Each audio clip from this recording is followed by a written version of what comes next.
It's so cute. Let's make it. Sao mới gặp lần đầu mà đôi mình quay quay. Anh ơi anh à, anh có bùa gì mà lại làm em yêu vậy? Baby baby, em nói từ đầu baby can you say?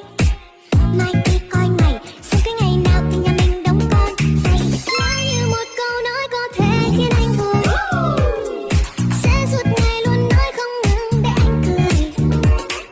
Nếu em làm như thế trong em có hâm không? Đi đi đi lắm nhưng em vô nhà thương, đêm nay vô nhà thương, đêm nay vô nhà anh để thương. Giây phút em gặp anh